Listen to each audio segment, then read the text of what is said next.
మా టిడ్కో ఇల్లు మాకు ఇవ్వండి, మీ క్వార్టర్స్ ఖాళీ చేస్తాం, కనీస సమయం అయినా ఇవ్వండి అని బాధితులు ఆవేదన వ్యక్తం చేస్తున్నారు.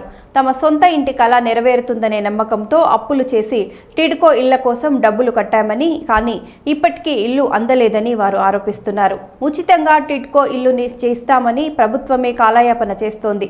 వడ్డీలు కట్టలేక తీవ్ర ఇబ్బందులు పడుతున్నాం అని బాధితులు కన్నీటి గాథ చెబుతున్నారు. బాధితులు ప్రభుత్వం వెంటనే చర్యలు తీసుకొని టిడ్కో ఇళ్లను వారికి అందించాలని విజ్ఞప్తి చేస్తున్నారు.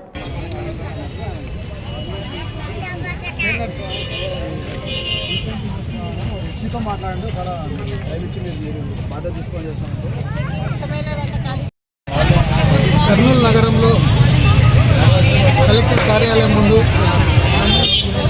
కర్నూలు రాజధానిగా ఉన్నప్పుడు A camp, B camp, C camp క్వార్టర్స్గా డెవలప్ అయినటువంటి క్వార్టర్స్ ఇప్పుడు అవన్నీ కూడా పడాబడి ప్రభుత్వ ఉద్యోగస్తులు వాటిలో ఉన్నని కారణంగా పేదలు ఆ క్వార్టర్స్లో మైనర్ రిపేర్లు చేసుకొని ఉంటూ టిడ్కో ఇండ్లు ఇస్తే మేము దాంట్లోకి వెళ్ళిపోతాం, అంతవరకు ఇక్కడ మాకు అనుమతి కావాలని అడుగుతున్నప్పటికీ జిల్లా కలెక్టర్ గారు డైరెక్ట్ ఫీల్డ్ లేకపోయి కరెంటు కట్ చేయడం అనేది చాలా హేయమైన చర్య.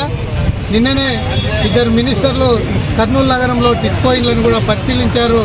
ఆ టిడ్కో ఇండ్లు పూర్తి చేసి సంవత్సరాలు గడుస్తున్నప్పటికీ వాళ్ళ శ్రమని అక్కడ పెట్టుబడి రూపంలో ఉంది.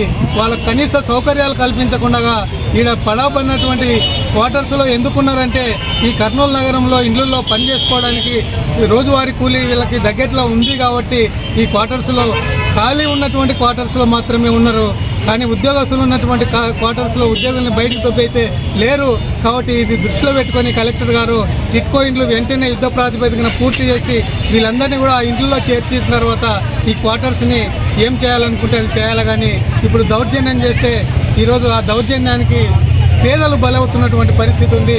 దొక్కాడితే రెక్కాడినటువంటి పేదలకి ఈరోజు మరోసారి కడుపు కొట్టి ఇప్పటికే టిడ్కో ఇండ్ల పేరు మీద పెట్టుబడులు పెట్టించి ఒక సైడు వాళ్ళని మానసికంగా కుంగిపోయేలా చేశారు. ఇప్పుడు వాళ్ళ నివాసాన్ని దెబ్బతీయడానికి మీరందరూ కూడా కంకణం కట్టుకున్న వాళ్ళు అవుతున్నటువంటి పరిస్థితి ఉంది.